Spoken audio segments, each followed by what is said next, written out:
Hello there, we're glad to have you join us again on Eyewitness Report. This edition will spotlight the state of road infrastructure in Owode-Ketu community in Ogun State as eyewitnesses narrate unpleasant experiences plying the road. In Yobe State, motorists and residents lament the dangers of driving along the Kano Damaturu Highway as a result of overloading of vehicles. We'll also bring you details and perhaps the reason behind the recent demolition of houses in Abule-Ado in the Festac area of Lagos State. The exercise carried out by the Federal Housing Authority has left many homeless. These and more shortly. Let's begin from Lagos.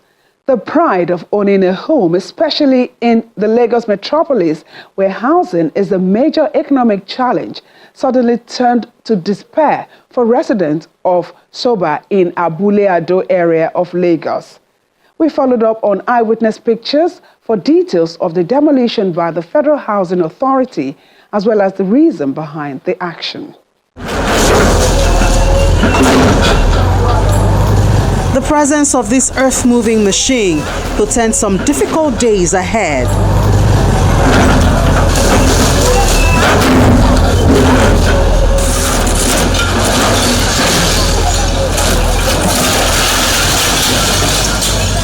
A bulldozer plunges its bucket, tearing through bricks, iron rods and other material once put together to build these houses in King's Royal Estate, 91 Road, Festac Phase 2.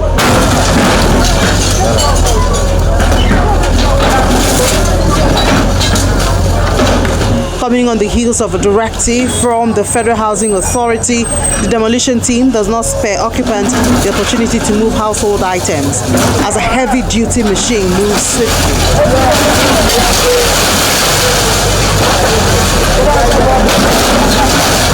Some residents hurriedly evacuate their possessions as the bulldozers level their buildings.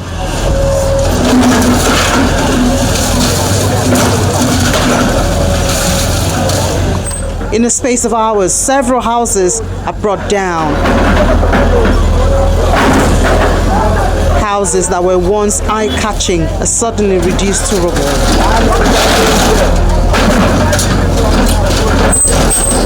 For whatever reason, residents assume that the action of the FHA is too harsh.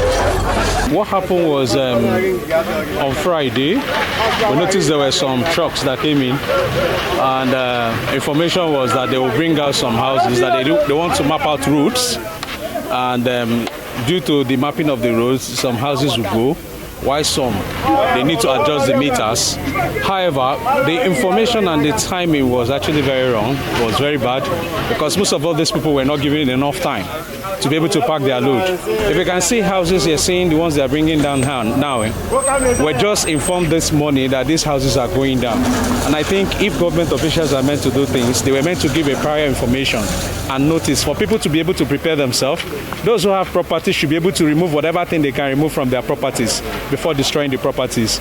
But today, as you can see, a lot of houses, a lot of people were not able to move some of their belongings, while some remove some, while some of the properties are going down, and a lot of millions have been invested here. You can imagine when someone have to spend millions of naira to cover a water, some fuel, and build a house, structures like this, and at the end of the day, all we see is overnight the whole house is going down. It's not normal, it's not proper. People should be given a fair hearing and given a fair, at least a fair view of things so that they be able to plan themselves. At this multitude you're seeing here now, where they will stay is another thing. You can see the rain is falling and properties will be waste. Properties will be waste. So it's not good enough. At least we're all Nigerians. Even if we're doing things, we should temper justice with mercy. And things should be done in accordance with the will of people and also putting people's in mind and putting people's interests into consideration. Most of these houses you see now, some cost 150, 200 million. Yeah. They are demolishing the house on what purpose? Less than 100,000, 100 million here. It's unfair. See all those houses they are demolishing. It's unfair to demolish those houses. Did they give them notification? I don't know. No notification. But no notification now. This house with the properties, everything is inside. They are demolishing all the houses. If the government said they allocate those houses to pensioners, let them give the house to pensioners. Even if they demolish these houses, they will still to build the house. When there's so much inflation in this country, it's so high. The inflation of this country is so high. How much is 1 bag of cement? 1 bag of cement costs up to 5,000 something. 5,600. The money is not those houses. It's unfair. It's unfair. Making people homeless. Even the government want to see that. Make the government seize those houses instead of demolishing it. Let them seize the houses instead of demolishing it. Let the house be the government properties instead of demolishing all those houses. They're spending up to 100 and something million. In a question of 10 minutes, then demolish it down. They came in 2022. All the estates went to them, discussed with them, and they gave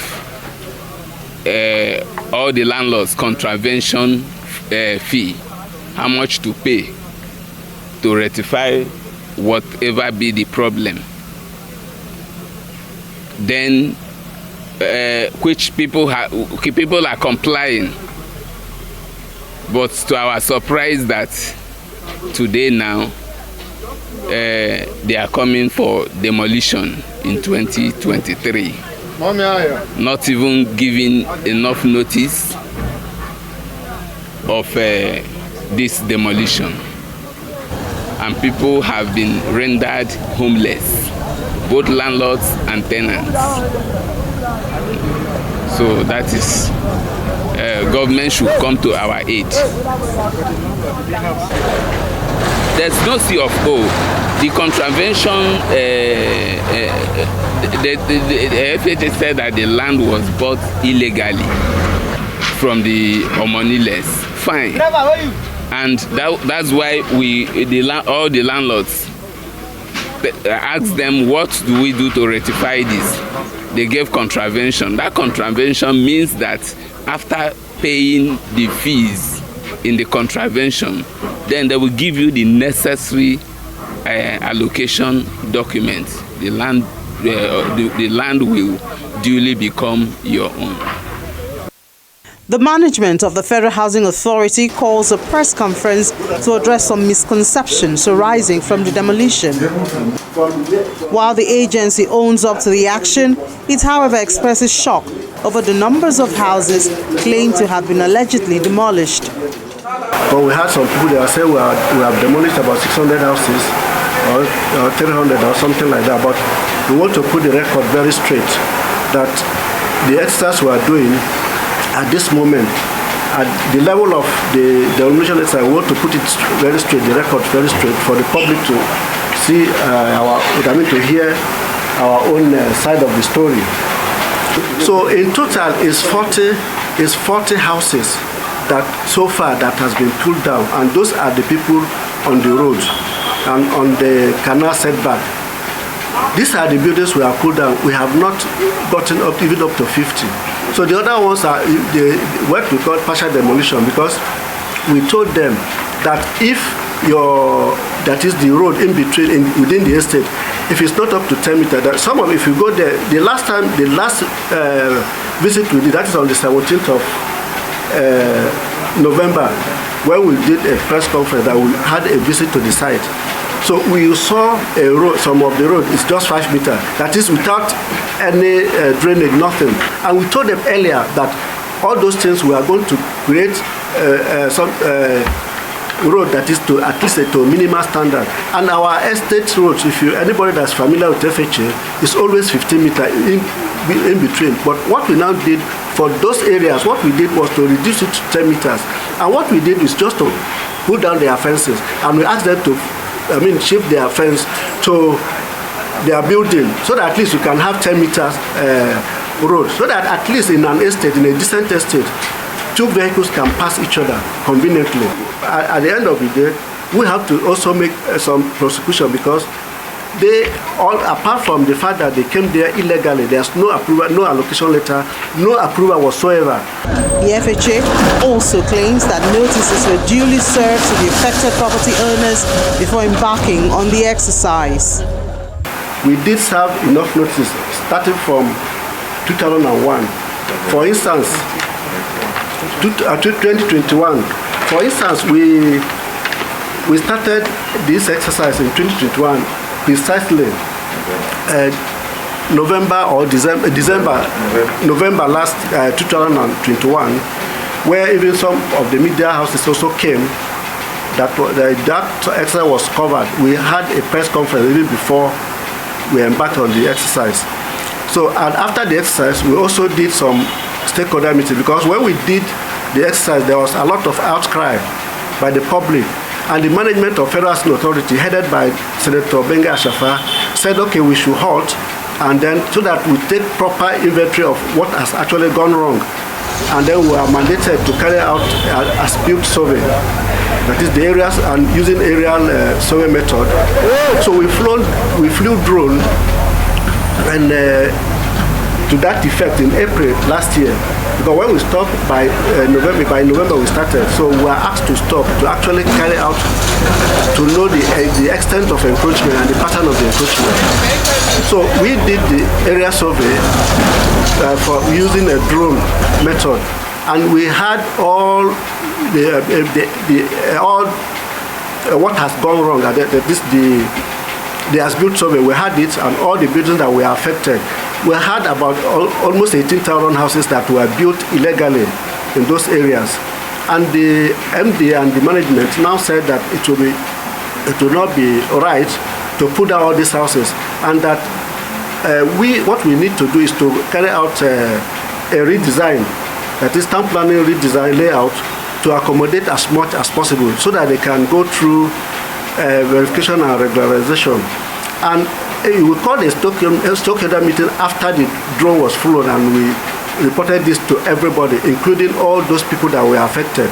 We told them point blank that those people along the major roads will go, that it has to go down, and anybody along the canal lines, along canal setback will go, and anybody along the NNPC pipeline will have to go. And we instructed that, the management instructed that henceforth nobody should construct any new building, because some of those lands were allocated a long time ago. For instance, like Ado family, there was one in 2003, they ceded some plots that were allocated around their area to them, so that they can expand their village. And those people that were affected by that decision, that is decision were to be relocated to some people, and these are the places that these people went and encroached upon. And we called stakeholders, the various time on the 19th January 2022, we called a general stakeholder meeting where these people were present, and some notable people, like some of these legislatures, were in attendance. Even their lawyers were here. They pleaded that we should temper justice with mercy, and which exactly what we are doing. We have documented over 1,000 people to regularize. The records are there. That is, it was they just presented it as if it is just demolition we are doing. There are about 1,000 of them, 1,000 that are undergoing regulation for now. And as I told you, we have earmarked about other 14,000 to be regularized in the scheme. Though there are conditions to regularization. That is, one, you must, apart from that, we are not on the right of way, we are not on the canal setback, we are not on the NNPC setback, and then there's what we call integrity test. That is to be sure that building can stand, because we didn't supervise the building. So something that we need to supervise, somebody has to take responsibility of what they have done. So we had all these things in place. But the first thing that we agreed in that stakeholder meeting is that we should clear all those people that are on the road. And that is exactly what we are doing. It is as a result of the stakeholder meeting that we had that we are doing. So I'm surprised that people still went to media and be carrying out rumor as if we didn't inform them. We also hold stakeholder meeting with some people. They call them family. They are still there till today. We call them because we need to sensitize them that this is what we are doing, so that there will be no misconception. So people will not go and be saying something that we didn't do. Then, and on 17th June 2023, we also called a stakeholder meeting, especially this King Royals, because that was where we started the regulation exercise from. We called them for a meeting, before we embarked on the exercise. We called them, they came here. We told them what we are trying to do. According to the Federal Housing Authority, the exercise is a continuous one as it vows to demolish any structure found to have contravened building laws.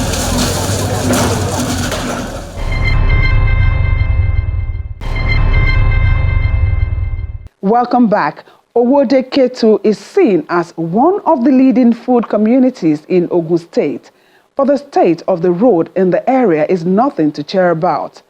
This is affecting the people's livelihood in Owode Ketu and other agrarian community on the stretch of the road in Yewa North local government area.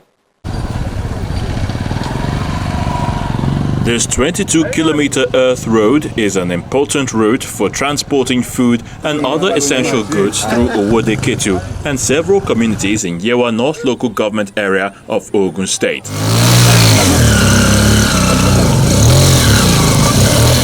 However, it has remained impassable for years, further worsened by the collapse of a bridge built across the Yewa River.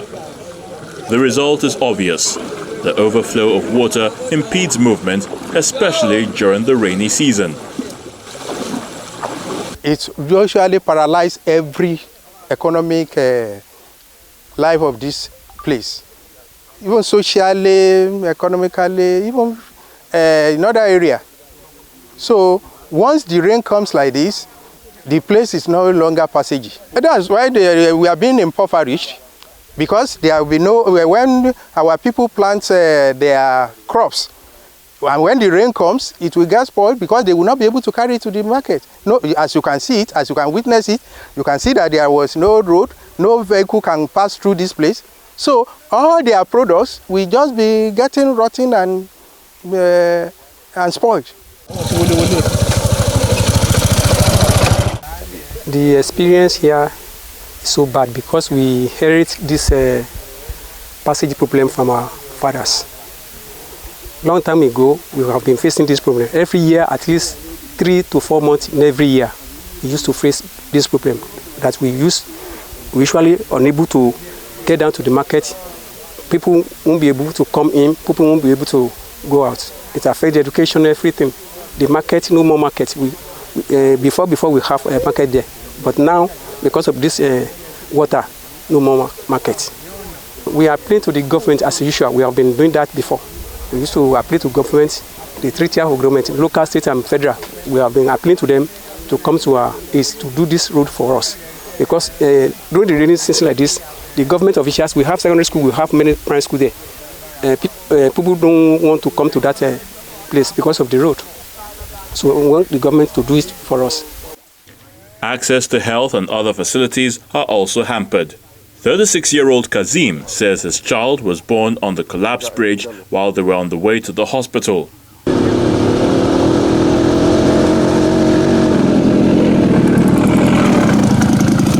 There are so many communities. When we are coming from Ayetoro, you come to Enepa or Shalaurile, Alewoyo, Sonwa, then Owode Ketu, then and some other suburb villages around, like Abuleobalano, Fino, and then there is another one going to this side. Oh yes, Odoiga. Those are the places that usually pass through this route.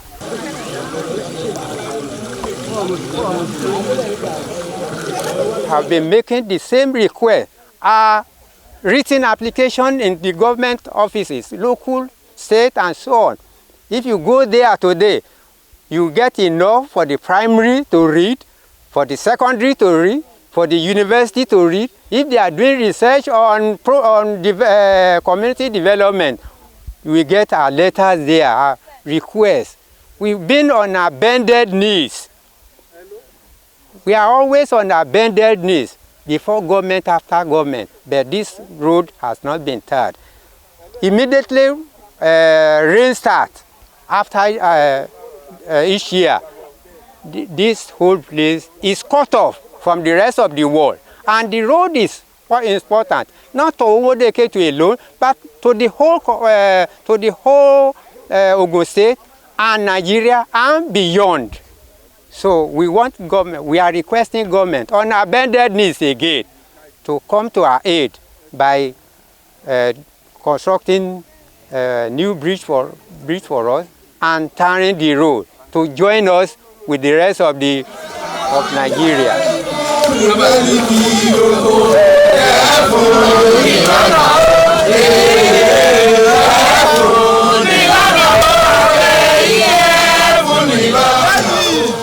As the 2023 rainy season winds down, residents of Owodeketu are looking forward to government intervention by constructing a road to improve their socio-economic lives.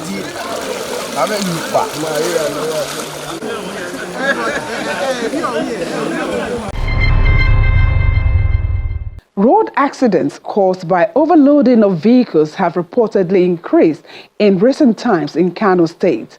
Cases of such accidents appear to be rampant on the Kano-Damaturu Highway. The sight of overloading vehicles with goods and passengers may not be a surprise to those who are familiar with the Kano-Damaturu Highway. These overloaded vehicles from Kano State are heading to either Damaturu in Yobe State or Maiduguri in Borno State. Motorists, especially transporters, do this, not minding the implication on their lives and other road users.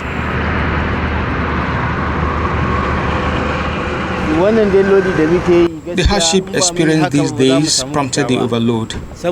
Without it, we may go to Kano and come back without getting anything. And sometimes we have to give something to security men on the highway.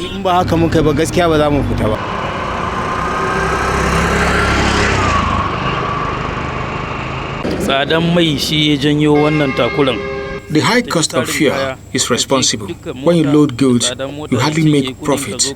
We want the government to reduce the fuel pump price. Cases of accidents along the highway are said to be alarming. We've been recording cases of accidents precisely at least more than 10 times in a week. So that is very, very serious. And we felt this agency has been responding to so many cases of road traffic accidents, and they are also associated with high overloading of passengers and goods. And to a certain extent, there are issues associated with the functionalities of the vehicles. Actually, the case has been very rampant these days, indeed overwhelming. Even this week, we received 2 incidents, both are between Potoskum to Benishek. This is the area that, even though it's our catchment area, and commonly between Damaturu to Gamdu. This is the most area we received, and at least we received cases not less than 3 incidents in a week. Sometimes the same day, you can find 2 or even 3 incidents at the same time. On one hand, the residents blame the drivers for not giving value to their lives, just as they hold concerned authorities for being soft in administering punitive measures to road traffic violators. If especially the authorities like road safety are doing their right thing, the possible thing at the right place, this thing cannot be happening, and loss of life cannot continue in the state in general, or in the nation in general. The drivers have a lot of contribution in this aspect, because before you have required a driver license, you have to undergo driving school. But they are not abiding. They are not expecting. They are not abiding by the rules and regulations being governed by the authorities. According to the Federal Road Safety Corps, FRC, over 4,000 lives were lost due to road accidents in Nigeria between January and June 2023. This figure translates to an average of 731 fatalities each month, with about 24 lives lost daily. Overloading may be one of the challenges the FRC have to contend with on the Kano-Damaturu Highway. Overloading is our cardinal point. When we go to the parks, we don't just relent. We continue to remind them the the issue of overloading, that motorists should stop overloading. Loading is a grievous offense as far as FRC is concerned. Yes, if we arrest you with an overloaded vehicle, we'll charge you. Sometimes we even keep your vehicle for some time so that tomorrow you will not do it again. It's not the issue of charging that matters. But we'll keep you in our office, we'll carry out public enlightenment for 2 to 3 days to get you on the essence, on the implication, the negative effects of the overloading on your vehicle.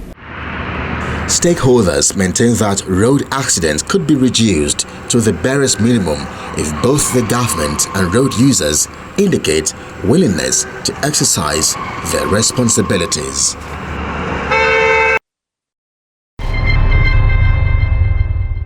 Just before we go, let's show you images of the collapsed pedestrian bridge on the Alakpere-Ketu end of the Apapa-Oshodi-Ojota-Woronshoki Expressway. Eyewitnesses say a heavy-duty vehicle carrying a crane rammed into the bridge, bringing half of it down, while part of it fell on a commercial bus. Although no death was recorded, at least 3 people were said to have sustained injuries.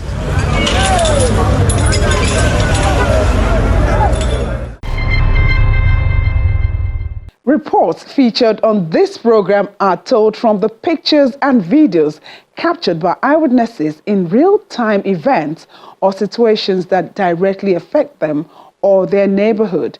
You can also be a part of the program by simply sending pictures you've captured with your phone or any other devices to our Eyewitness platform on the channel's TV mobile app.